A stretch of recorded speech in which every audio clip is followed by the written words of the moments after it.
आस्था, आराधना एवं समर्पण के भक्ति पथ पर अग्रसित हो संपूर्ण विश्व को कृष्णमय करने वाले परम पूज्य पद्मनाभ जी महाराज के YouTube चैनल को सब्सक्राइब करें और सोशल मीडिया पर फॉलो करें। जय श्रीमन नारायण, जय भाष्यकार। वै तदैव प्रतिपादितां गिरं देवीं परिज्ञात परात्म निर्णयः। परम तत्व का निर्णय करने वाली बुद्धि ध्रुव जी के अंदर प्रकट हो गई। परम तत्व क्या है? परम तत्व का निर्णय करने वाली बुद्धि ध्रुव जी के अंदर प्रकट हो गई। परम तत्व क्या है महाराज? परम तत्व को जानना बड़ा कठिन है महाराज। परम तत्व है क्या? लोग जानना चाहते हैं परम तत्व है क्या, लेकिन ध्रुव जी महाराज को परम तत्व का ज्ञान प्रकट करने वाली आज बुद्धि प्रकट हो गई। वेद वेदांतों में कहा है भगवान सगुण हैं, कोई कहता है निर्गुण हैं, निरंजनम निष्कलम निष्क्रियम, सब कह डाला महाराज। वो निर्गुण हैं, वो निराकार हैं। कोई कहता है उनका शरीर नहीं, कोई कहता है उनका शरीर है। अपादिपादौ जपतो गृहीता पश्यंत चक्षु शरणोत कर्ण। श्वेताश्वर उपनिषद में कहा वो सुनता भी है, वो चलता भी है, वो देखता भी है, भगवान का स्वरूप भी है। भगवान का स्वरूप है। महाराज सुनता भी है। चींटी के पग नूपुर बाजे सो भी साहब सुनता है। चींटियों के पैरों में नूपुर बांधोगे तो उसको भी परमात्मा सुनता है। वो परमात्मा सुनता है। परम तत्व है क्या? परम तत्व को जानने के लिए वेदों को पढ़ना पड़ेगा, मीमांसा को पढ़ना पड़ेगा, तब हमें निर्णय कर पाएंगे कि परमात्मा है, ब्रह्म है। अंत में जब जान पाएंगे कि ब्रह्म कौन है तो अंत में एक ही निकलेगा निर्णय, परब्रह्म परमात्मा नारायण है। एको हम द्वितीयो नास्ति, वो एक है, दूसरा परब्रह्म परमात्मा दूसरा होता ही नहीं है महाराज। कोई भी कार्य प्रारंभ करते हैं, पूजा अनुष्ठान करते हैं, सबसे पहले भगवान नारायण हरि का ही नाम लिया जाता है। हरि ही ओम गणानान्त्वा गणपति गुं हवामहे। सबसे पहले गणेश जी का बंधन किया, लेकिन भगवान हरि का ध्यान किया। किसी ने कहा वो हरि कौन है, सब वर्णन कर डाला। तो वेदों में कहा श्रीश्चते लक्ष्मीश्च पत्न्यौ, वो श्री और लक्ष्मी के पति हैं, वही परम तत्व नारायण है, वही परम तत्व है। वेदों ने निर्णय कर दिया परम तत्व नारायण है। अब वेदों ने तो कर दिया, लेकिन वेदों के बाद में आती है स्मृति। स्मृति ने भी भगवान नारायण क्या ही जो तत्व है वो स्वीकार किया है। स्मृतियों में सर्वप्रधान स्मृति है मनुस्मृति। देखिए जिस प्रकार वेदों में पुरुषुक्त प्रधान है, उसी प्रकार स्मृतियों में मनुस्मृति प्रधान है। वेदेषु पौरुषम सुक्तम धर्मशास्त्रेषु मानवः। और मनुस्मृति कितनी प्रधान है? मनु जी ने जो कहा है मानो वो औषधि है, वो औषधि है।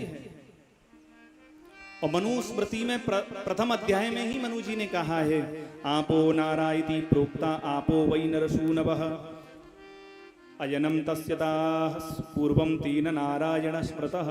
स्मृतियों ने भी निर्णय कर दिया परम तत्व नारायण है।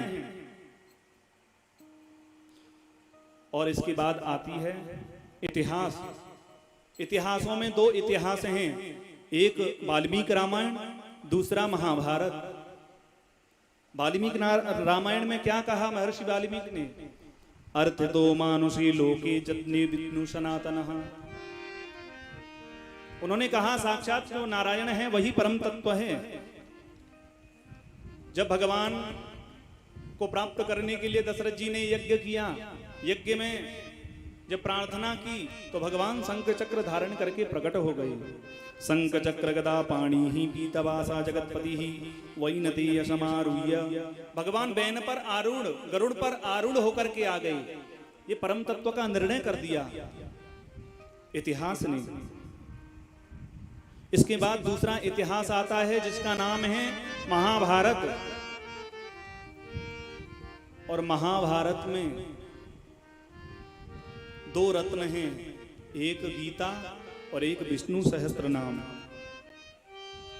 1,00,000 श्लोक है महाराज महाभारत में। 1,00,000 श्लोक रूपी समुद्र में दो रत्न हैं, महाभारत और भगवत गीता। महाभारत में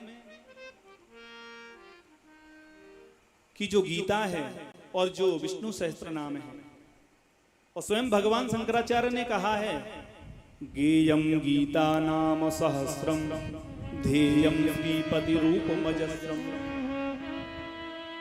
गेयम गीता नाम सहस्रम ध्येयम श्रीपति रूपमजस्रम।